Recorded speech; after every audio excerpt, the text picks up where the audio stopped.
Welcome to Ty's Talk, ladies and gentlemen. Today is September 3rd. Finally, AEW All Out pay-per-view is finally over. It's almost 12, man. It's like 11:54 here. It was a long show. My goodness, I hope I remember everything. But some matches I fell asleep. Mostly the Miro and Will Hobbs match, I fell asleep. Because that match means absolutely nothing. But we do have a new champion, ladies and gentlemen, and a debut that happened tonight as well. Ladies and gentlemen, let's get to it before I fall asleep more, because oh my god. If AEW is smart here, because there's kids that watches this, and school is starting, right? And it's on Sundays.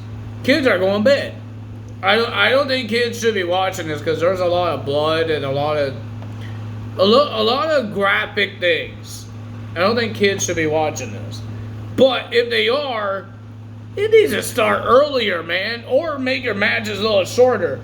Look at this. None of these matches, all of these matches are double digits. Except for that one. Why is that one so short? There's another shorter one. Never mind. Well, that's a pre-show. I'm talking about the main show. There's only one short one that is 6 minutes and 25 seconds, and that's the Samoa Joe and Shane Taylor match. But any other match is so long. Oh my god, I won't fall asleep. Well, I think Samoa Joe match got short because of what happened before the match. Ladies and gentlemen, first match we had is in the pre-show. Yes, I watched the pre-show because I know there's matches, so I want to see how the AEW All Out Arena looks like. It didn't look that big, but it was okay, I guess. It was in Chicago, and there's no CM Punk. Remember, he got released. He got fired because all the stuff that he's done. Poor Tony Khan. But ladies and gentlemen, first time ever having no CM Punk. Well, I think they've been in Chicago before without CM Punk before. But this is Chicago, and they released him yesterday, so that's going to be interesting. Well, ladies and gentlemen, no, I'm hoping that people are saying he might come to WWE. I'm hoping that WWE is smart enough and not bring CM Punk.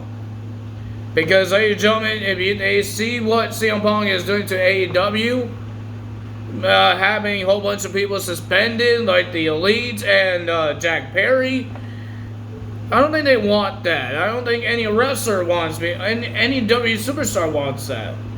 They don't want to get suspended because CM Punk wants to open his big mouth, and they get mad about it, and they argue and fight about it. They don't want to do that. I don't think they want to do that. I don't think we've seen a lot of WWE superstars get suspended from backstage heat. Not a lot I heard. But ladies and gentlemen, the first match is the Battle Royal. The over-budget charity Battle Royal. Whoever wins this, they will I think it's like $50,000 that you could donate to a charity of your choice. And I guess Tony Khan is donating as well. But aren't you supposed to give the person the money and they donate? Why are you donating? Well, I guess Tony Khan wants to donate whatever the winner donates as well. Ladies and gentlemen, it was a pretty decent match. I like Battle Royals. It was pretty cool. But ladies and gentlemen, the winner of that match was Hangman Adam Page. I got surprised that this man, like a main eventer, not on the main show, is on a pre-show. On a pre-show, you had all these jobbers in this match, and Hangman is in the pre-show. Very first match of the pre-show. But at least he won it, and he donated to a Chicago thing. I forgot what he donated to, but he donated to that place. It's pretty cool that they're donating. But I wish they did it on a Dynamite, not a pay-per-view. I'm not saying it's a bad thing. I'm just saying it would be better if they did it on a Dynamite, not on a pay-per-view, and they had to wrestle for it. Then we got a trios women's match. Ladies and gentlemen, we got Sheeta, Willow Nightingale, and Sky Blue versus Athena, Mercedes Martinez, and Diamante with Billy Starks. I thought Billy Starks was a good a babyface. That's what I thought. I don't know. I don't really watch Rampage if she shows up a lot on Rampage. I don't watch Rampage. So, ladies and gentlemen, it was an okay match. It was okay. But the winner of that match was Sheeta, Nightingale, and Sky Blue getting the win. And then we got another pre-show match. There's three pre-show matches. There's fireworks happening. Ladies and gentlemen, we have the Trios Championship on the line. The Acclaim, Anything Bowens, and Max Caster and Billy Gunn with a guy named Dennis Rodman. I don't know who that is. I think he's a singer or something. Versus Jeff Jarrett, Sir Thomas Singh, and Jay Lethal with Sanjay Dutt and Karen Jarrett. There was a lot of things here. But Mr. Billy Gunn says he has a referee of his own, and he brought out Audrey Edwards. If you guys didn't know, Audrey Edwards had a match with Karen Jarrett. I think she was like in a tag team match, teaming up with Mark Briscoe and I think Mark Briscoe's father or something. That match, I didn't really care for that match because Audrey Edwards is not a wrestler, and the other guy is not a wrestler, so I didn't care for the match. Karen Jarrett's not a wrestler, so yeah. But Karen Jarrett tried to get in the ring and try to whack Billy Gunn with the guitar, but it didn't happen because Audrey Edwards found her and caught her and started beating her up. You know, she's a referee and she can't be beating up the competitors.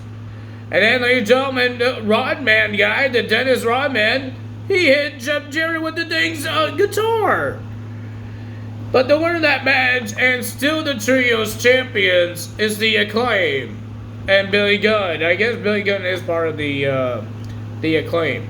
We have the main show. We got the Ring of Honor Tag Team Championships on the line. We got Better Than You Know, Better Than You, baby, Adam Cole and MJF versus the Dark Order. Dark Order is doing a lot of heel things. But ladies and gentlemen, almost at the beginning of the match, MJF, his neck got hurt. He injured his neck.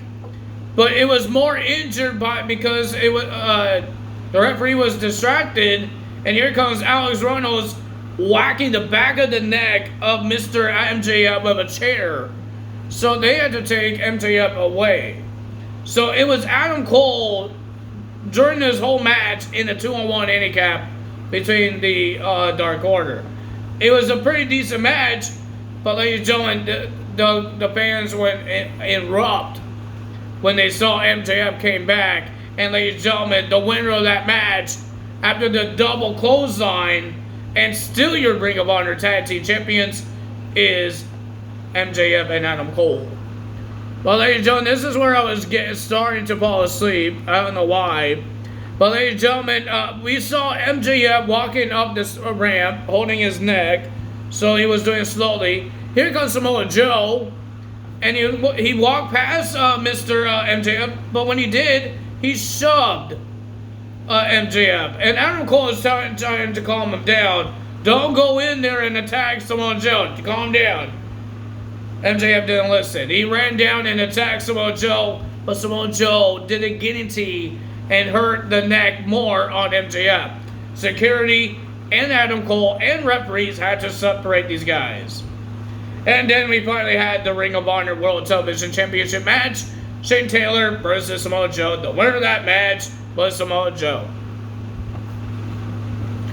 Then we have Luchasaurus defending his TNT title against Darby Allin. Why is Christian Cage not defending the title? He thinks he's the champion. Oh, now he says, we are the champions. We are the TNT champion. I thought he's always been the champion.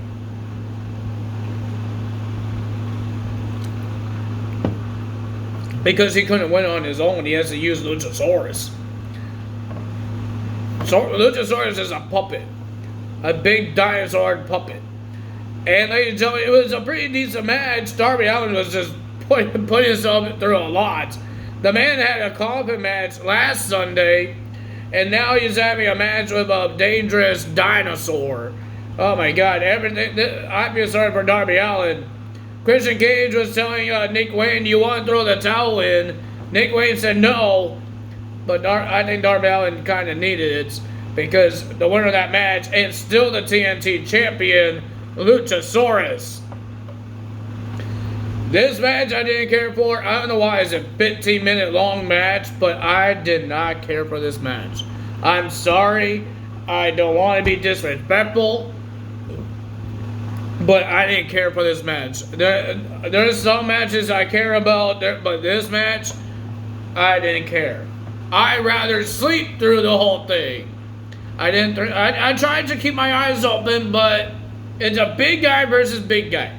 Don't care. No championships on the line. Nothing was on the line. It was just big guy versus big guy. So the winner of that match was Miro, because I didn't watch fully of the match. But I did see that Powerhouse Hobbs attacked Miro after the match. I guess I read that Miro wanted to shake his hand, and Powerhouse Hobbs did shake his hand, and then Miro walked away, was about to walk away, and then Powerhouse Hobbs attacked him from behind. And ladies and gentlemen, while Powerhouse Hobbs was choking Miro, CJ Parker, I think that's her name. Let's say Lana. Lana made her debut. The wife of Miro came out, take her shoes off, grab a steel chair, and whack Powerhouse Hobbs. It didn't work out so well because she didn't do a lot of power. He just stood up and stared down Lana.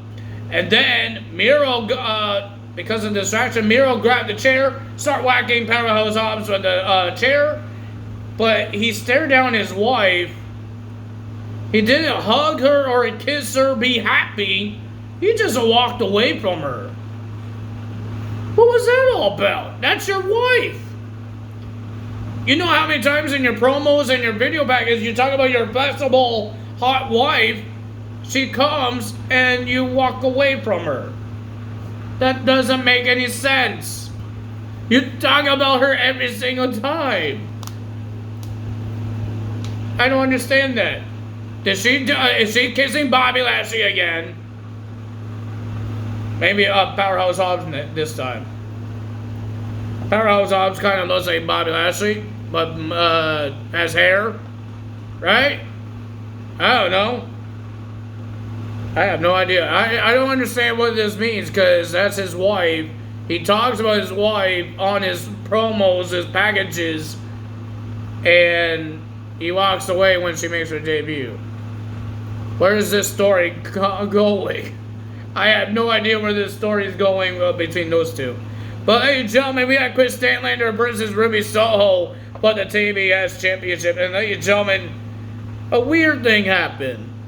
Saraya distracted the referee for Ruby Soho to spray paint the eyes of Chris Statlander.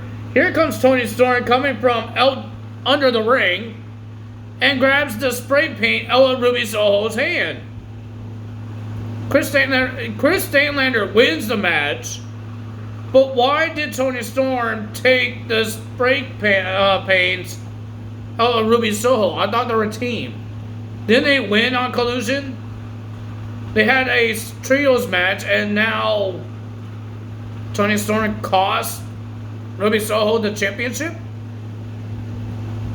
Outcast can win 2 titles. They have the women's title still.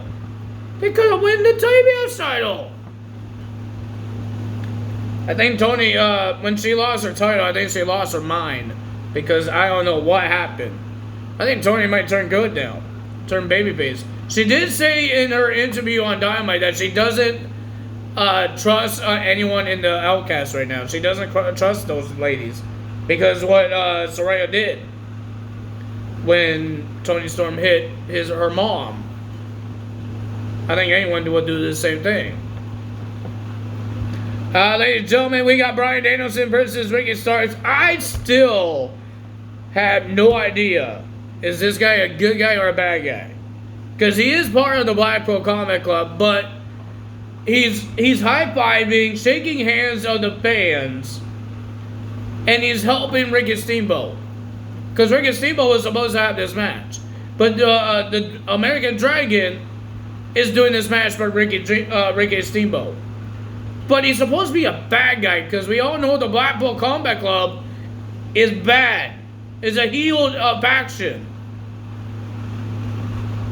So I don't understand it. So we have a no disqualification strap match. I don't know why they had to say that. We already know there's no disqualifications in a strap match. I'm hoping there wasn't. If they did not say no disqualification, because strap match means no disqualification. That's what WWE did. That's what maybe Impact Wrestling did. Every other wrestling promotion. So I don't know why you had to tell us there's a no disqualification strap match. Ricky Steamboat was on in commentary to commentate this match. It was a brutal match. We just Mr. Ricky Starks didn't start the match. He started beating up Mr. Bryan Danielson with a weight belt and a buckle, and made Bryan Danielson bleed. I think too many people bleed this show. But ladies and gentlemen, the winner of that match was Bryan Danielson. Big Bill got himself involved. Ricky Steamboat got himself involved. He got some punches. The guy still could go. I don't think a full match, but he could still go. But the winner of that match was Bryan Danielson. How old is Ricky Steamboat?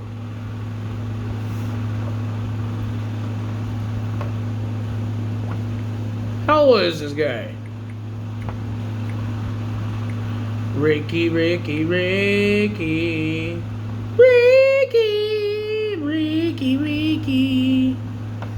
There it is. Ricky Steamboat is... What did it tell me? I have to go on to Wikipedia. Blech. He is 70 years old, and the guy can still punch. He could still do some moves. That's pretty cool for him. That's pretty cool. I did not mean to do that. I just kicked my dang... Why do I do that? Why do I do that? It's 12:12, man. I'm trying to finish this video. Don't be too stupid with me, tablet. Come on, man. Come on. Where was I? Bryan Danielson and Ricky Starks. I already told you who won that match, so let's go to the next match. We got the Blackpool Combat Club, Claudio and Wheeler Yuta versus Eddie Kingston and the Ring of Honor Pure Champion, because I don't know how to say his name, and I do not want to be disrespectful saying people's name. So I'm going to say he's the Ring of Honor Pure Champion, because that's what he is. Well, ladies and gentlemen, it was a pretty decent match for a tag team match, but the winner of that match, it was the Blackpool Combat Club. I don't think there was not a lot of craziness happen. We saw Claudio and Eddie Kingston fight. We've seen that a lot of times when they do these multi-man matches. But a lot of things happen here. But good job for him. For the Blackpool Combat Club, they got 2 wins. Then we had Takashita with Don Callis versus Kenny Omega. It was a pretty decent match for both of these guys. But at the end, Don Callis tried to stab Mr. Kenny Omega with the screwdriver. But when he was doing it, he stabbed the ring. And then Kenny was about to do his finisher, but Takashita grabbed that screwdriver. But ladies and gentlemen, the referee saw it, and then he just rips it out of Takashita's hand. But Takashita wins by... He still wins the match. I forgot how you want. I think he did a knee to the face, and then he gets the win. Congrats to Takashita getting a big win. That's not a tag team match. That's not a stadium stampede. You gotta win on your own, but then you got Don Callis to help you.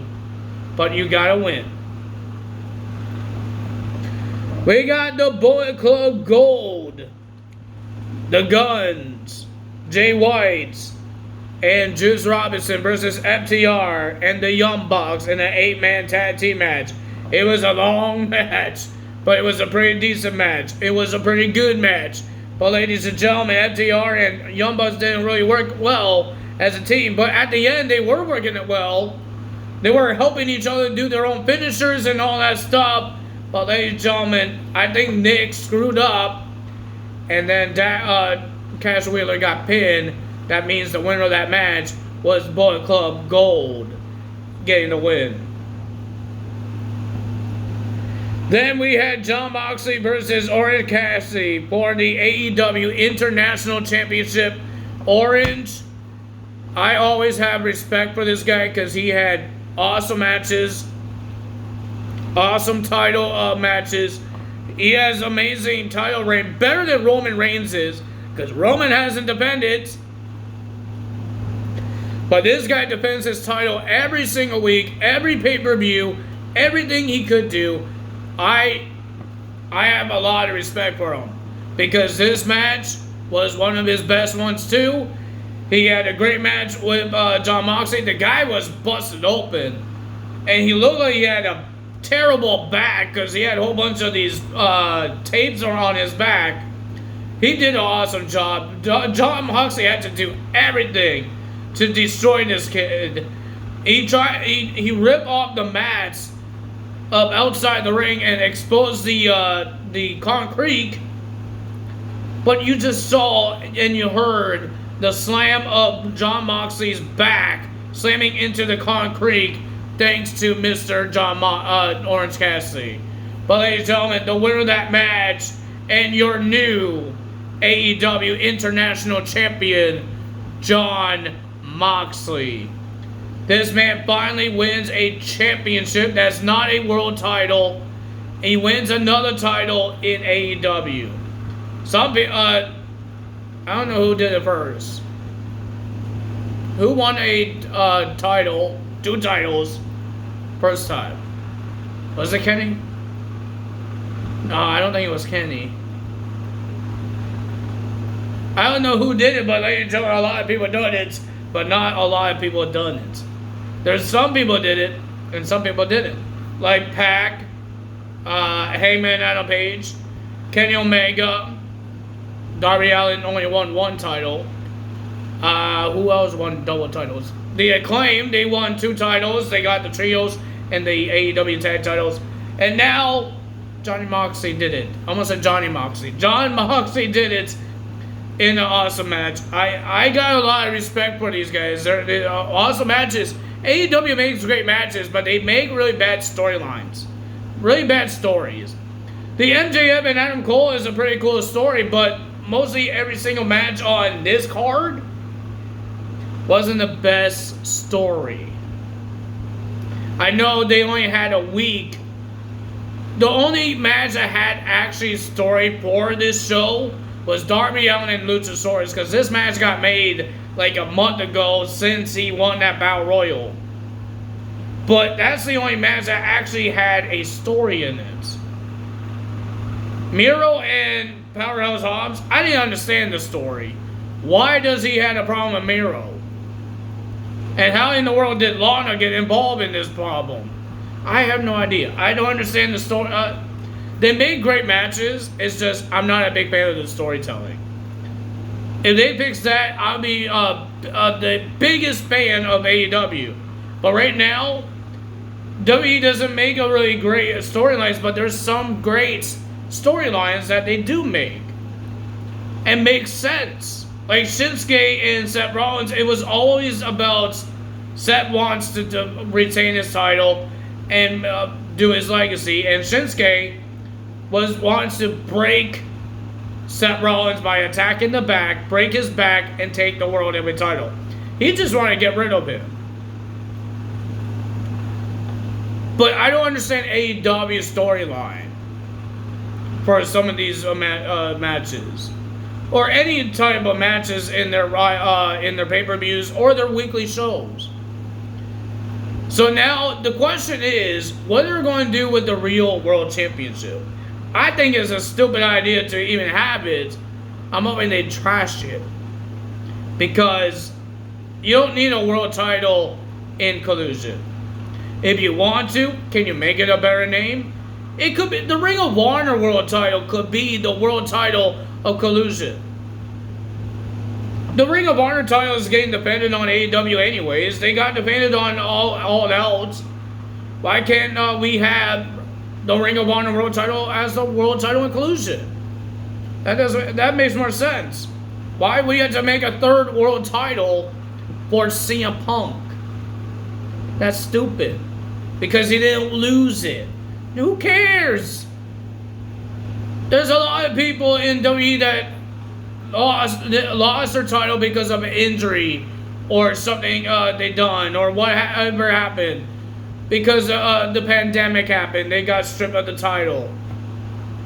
That's not really a good story that, oh, I didn't win it, I lost my title, so I want to make a new one. Sami Zayn did the same thing with the Intercontinental title. But they made a story and made them have an undisputed title match and a ladder match. They weren't going to do that with CM Punk, because CM Punk has to stay on a Collusion. He can't be near Elite, and soon he wouldn't be able to be around Jack Perry. So, I don't know. I'm hoping they trash it or replace it with another world title. The Ring of Honor world title would be great. Or just have MJF defend the title on Collusion and on Dynamite. And on Rampage, doesn't matter. If you guys enjoyed this video, hit the like button, leave a comment below, hit the subscribe button, hit that notification bell. And I will see you guys on Tuesday for Monday Night Raw results. That's all for me today. Tell us so. Bye!